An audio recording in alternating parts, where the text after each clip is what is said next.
श्यामल कोमलांगं सीता समारोपितवामभागं पाणौ महासायक चारुचापं नमामि रामं रघुवंशनाथम्। आज शनिवार 7वां दिन सत्यलोक की एपिसोड में जल तत्व जिसका गुण रस है, जल बिन रस की होई संसारा, बिना जल के यह जीवन संभव नहीं है। जल ही जीवन है और जल से व्याप्त मंडल में भूतल जल के ऊपर ही स्थित है और जल सबके शरीर में, जल ही जीवन का आधार है कि पानी की कमी, शुद्ध पानी की का न मिलना जीवन को रोगी बना, जीवन रोगी हो जाता है। और यह तन जब रोगी होगा तो मन क्लेशित, और जब मन क्लेशित होगा तो फिर रोग हो जाता है। पानी कैसे पीना चाहिए? बहुत ही प्यास लगी हो, लेकिन पानी एक बार देखिए, फिर थोड़ा सा भर पीजिए, रुक जाइए, फिर दूसरी बार कुछ रुक करके फिर पीजिए पानी, कुछ ज़्यादा पिए, और फिर जब तीसरी बार जितनी भी प्यास है, जितना मन करे उतना पानी पीजिए। लेकिन पानी बिना देखे 3 बार में 3 बार में भी पिए नहीं, बिना पहले देख ले पानी, फिर पानी, क्योंकि पानी से ही आपकी वाणी निकलनी है, पानी से ही, जल से ही आपका स्वास्थ्य सही हो सकता है। जल रस ही गुण है जल का, पानी का। और रस चाहे वीर रस हो, करुण रस हो, श्रृंगार रस हो, रस से जो रस आपको प्रिय है उसी रस में आप आनंदित होते हैं। और रामत्व जन जन में है। रावण भी आप एक रावण का संहार होता है तो दूसरा उपस्थित होता है। इसलिए जन जन में रामत्व लाएं, रावणत्व दूर भागे। इसके लिए जिस पत्तल में खाएं उसमें छेद न करें। और कथा है कि जिस पत्तल में आप खाते हैं उसी पत्तल में छेद करें। ये हम तो खा चुके हैं, हम और कोई न खा। अगर और कोई इस पत्तल में खाएगा, अर्थात आप जिस सीढ़ी से, जिस मार्ग से, जिस गुरु से, जिस प्रकाश को पाकर आपको दिव्य दृष्टि मिली है, आपसे ही संसार प्रकाशित नहीं होगा। जब जन जन में रामत्व हो, जन जन में दिव्य दृष्टि होगी, और भारत भूमि में ही ब्रह्म ज्ञान, ज्योतिष का अनुसंधान हो सके। क्योंकि संसार में उदय पहले भारत भूमि का हुआ है। आज राम की बात मर्यादा का पालन जल के माध्यम से धर्म सीखे। और रघुकुल रीत सदा चली आई, प्राण जाए पर वचन न जाए।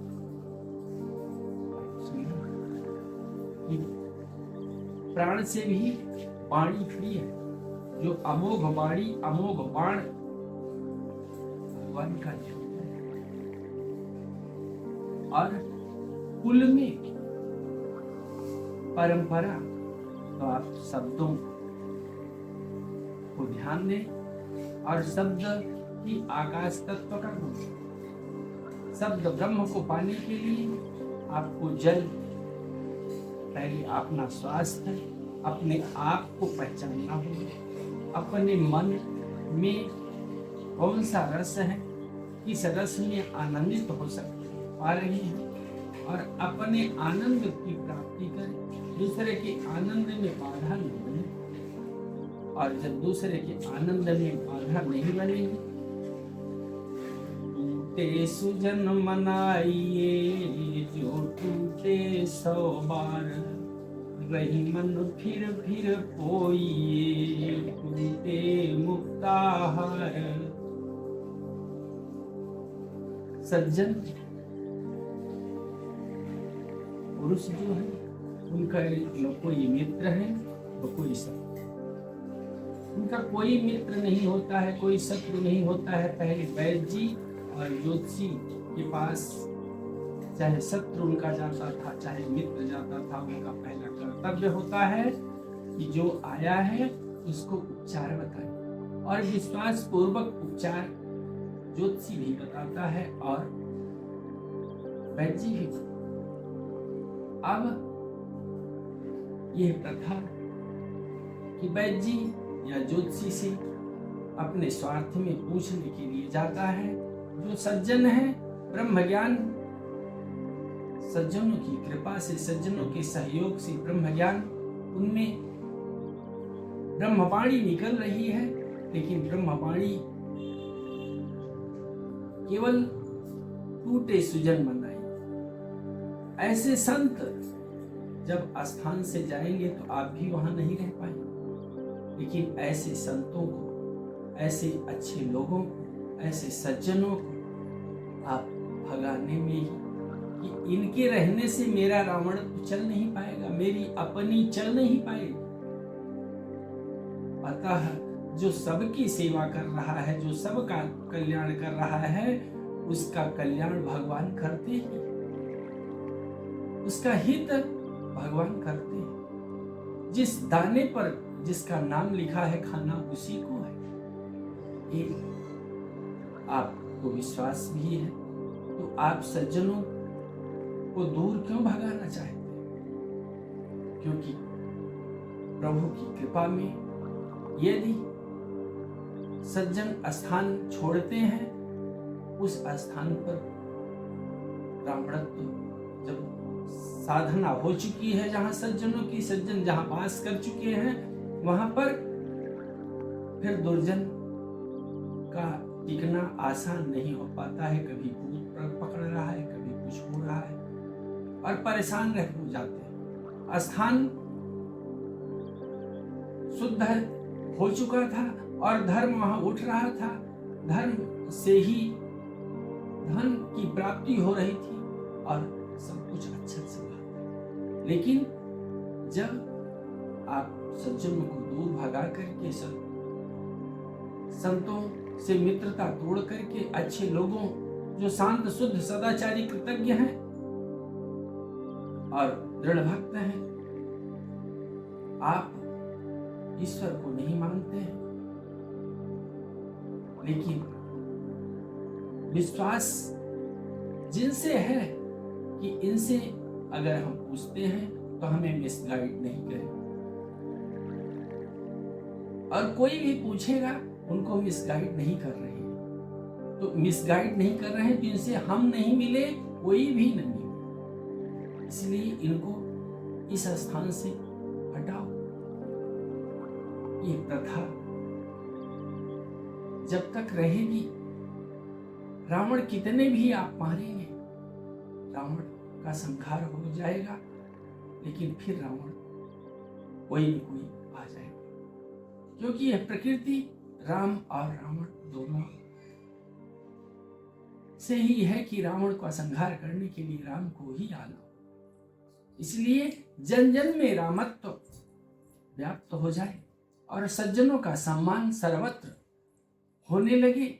रामत्व सब में उपस्थित हो जाने के बाद जन जन में जब सुधार हो जाएगा कि हम अपने लिए नहीं जी रहे हैं, संसार के लिए जी रहे हैं, संसार में सबका कल्याण करने के लिए मनुष्य तन प्राप्त हुआ है, और मनुष्य तन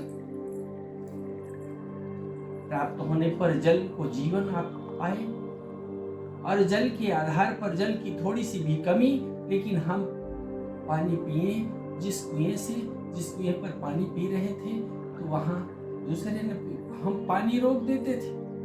पहले प्रथा कि बहुत नाराज होते थे, जो बहुत अच्छे कम होते थे, वह अपने कुएं पर पीने वाला पानी कि कोई और भरने आ रहा है रोक दिया जाता था। मेरे भी कुल में मेरे पिता के समान मेरे चाचा जी जब अनाथ में तो देखते थे बाल्यकाल में कि किसी से नाराज होते थे तो मेरे कुएं पर पानी भर देता था। परिणाम हुआ कि कुआं ही नष्ट हो, अब वहां पानी भी नहीं है। केंद्र सरकार की कृपा से पानी की उपलब्धता हुई है, लेकिन जल भी वैसा नहीं है, मधुर जल नहीं है। और जब आप दूसरे को रोकते हैं, दूसरे को सज्जनता से विमुख करते हैं, परेशान दूसरे को करते हैं, तो आप स्वयं परेशान होते हैं। तो रोष अनावश्यक आप में उत्पन्न क्यों होता है?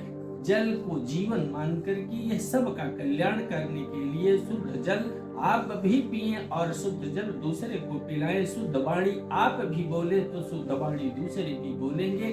आप जिस थाली में खाएं उस थाली में कम से कम दूसरे भी खा सके। इस तरह से आपको प्रसाद मिला है तो प्रसाद हाथ में भी लेकर के करपात्री जी खाते थे कि हम दूसरे की प्रसाद हाथ में लेकर के करपात्री जी, यही नाम पड़ा। तो हाथ में प्रसाद की आप यह थाली का भोजन, यहाँ थाली में छेद करने का नियम समाप्त हो जाए कि रामत्व जन जन में व्याप्त हो जाए। इसलिए आज भी ब्राह्मणत्व की पूजा उनके स्थान पर श्रावणी पूजा का कर्म जहां भी उपस्थित हुए हैं, आज भी उस स्थान पर कोई न कोई एक भक्त जरूर विराजमान है। और जैसे कोई न कोई एक भक्त अवश्य भूतल पर विराजमान रहता है, जिसमें भक्ति इस तरह से प्रगाढ़ है कि उसको कहीं भी भेज देंगे, उसे हटा देंगे, उसके कुल में कोई भक्त आ जाए।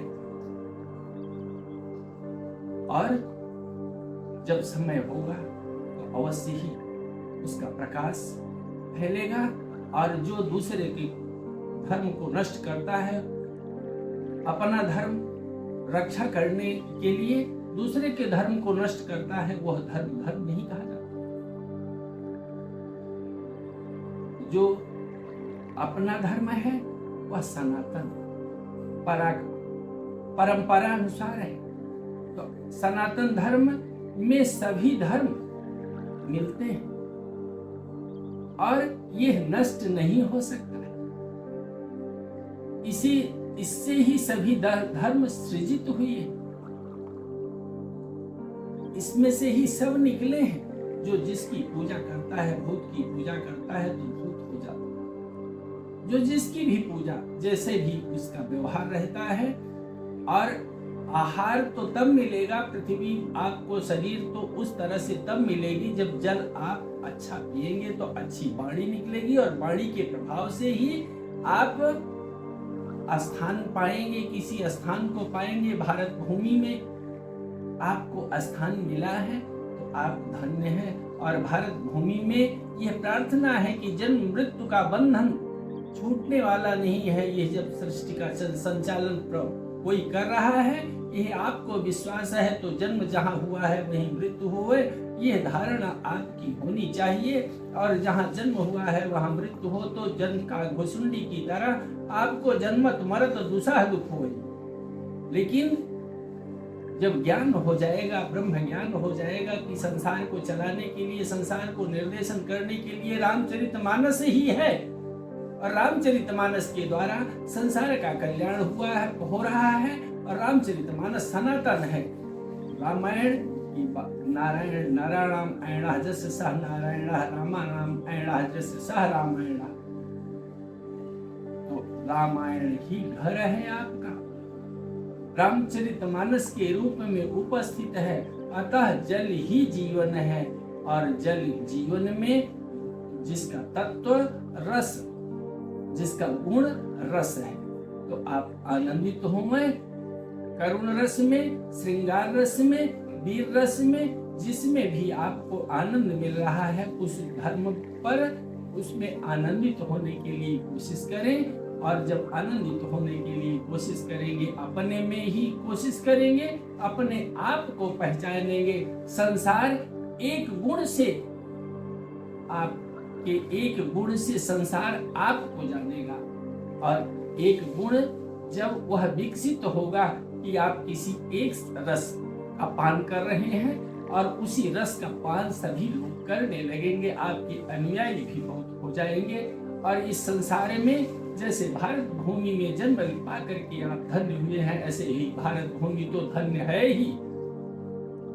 भारत भूमि अचल है, और यह संसार भारत भूमि से ही है।